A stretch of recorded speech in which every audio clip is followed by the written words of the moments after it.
लेकिन अगर हम लोग को पार्टी के रूप में अगर बड़े घटक दल हैं अगर नहीं रिकॉग्नाइज करते हैं तो हम लोग कैसे रहेंगे। हम फिर अपनी रणनीति, अपनी लड़ाई, संघर्ष है वो गरीबों की आवाज़ बनने की और उनके लिए काम करने के लिए हम लोग जारी रखेंगे और अपने तरीके से जारी रखेंगे। क्या ये परिस्थिति तब पैदा हुई जब 5 सीटों को लेकर लोकसभा में मांग भी हम की ओर से या इस तरीके की बातें रखी गई, इसके बाद ये सारा गतिविधि जो है? देखिए ये मिसकंसेप्शन है और इस तरह से मिस इंटरप्रिटेशन है कि हमने 5 सीट का डिमांड, हम ये बोले कि हम 5 सीटों पर बहुत अच्छी तैयारी कर चुके हैं, हमारे कार्यकर्ता वहाँ लड़ने के लिए सक्षम है और जब हमको सीट मिलेगा तो हम जीत जाएंगे। हम 5 सीट का नाम भी बताए थे और हम बोले कि और भी 2-3 सीटों पर हम तैयारी कर रहे हैं। आने वाला समय में हम कोशिश करेंगे कि लोकसभा चुनाव आते आते हम 40 सीट पर अपनी तैयारी करेंगे ताकि हम सहयोगी के रूप में किन्हीं गठबंधन जब हमारा होता है तो हम किसी तरह का सहयोग करेंगे तो हम इतने सक्षम हो जाएं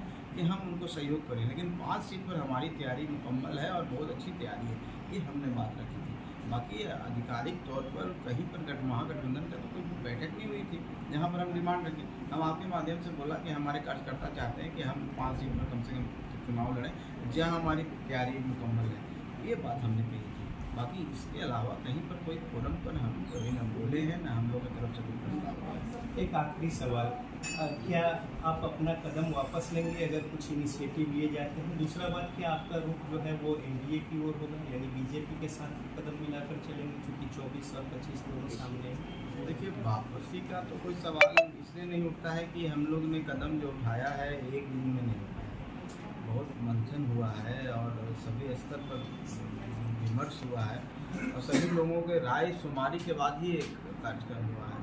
तो हम नहीं समझते हैं कि हम लोग पार्टी की कॉस्ट पर कोई काम करें। पार्टी के अगर अस्तित्व बना रहे और उस अस्तित्व की रक्षा हो तो हम लोग अभी भी कर रहे हैं। हम महागठबंधन से कहाँ अलग हैं, आप पर डिपेंड करता है ना कि हम लोग लाए मेहमान की तरह नहीं न रह सकते हैं और वहाँ से भी वही सम्मान मिलना चाहिए, वही विश्वास होना चाहिए। अगर अविश्वास की भावना किन्हीं के ऊपर अगर हो जाती है तो अविश्वास तो घातक चीज़ होता है। अगर आप पर कोई अविश्वास करता है, उनके साथ हैं तो आपसे वो बातें नहीं शेयर करेगी जो महागठबंधन बातें होती हैं, जो ऐसी इम्पोर्टेंट बातें होती हैं। तो हम लोग को असहज महसूस लगा कि अब विश्वास पैदा हो गया है, अब विश्वास हो गया कि हम एनडीए में चले जाएंगे, हम एनडीए से बात कर रहे हैं। अरे बातचीत तो सबसे होती है। मान लीजिए कि हम अमित शाह जी से, हमारे नेता आदरणीय श्री जीतन मांझी जी मिले तो दूसरे इशू के लिए मिले। मान लीजिए हम लोग कभी किन्हीं से मुलाकात हो जाती है, एयरपोर्ट है कहीं पर है, तो इसका यही मतलब नहीं ना है कि हम चले जाएंगे। तो अब विश्वास सबसे घातक चीज़ है और हम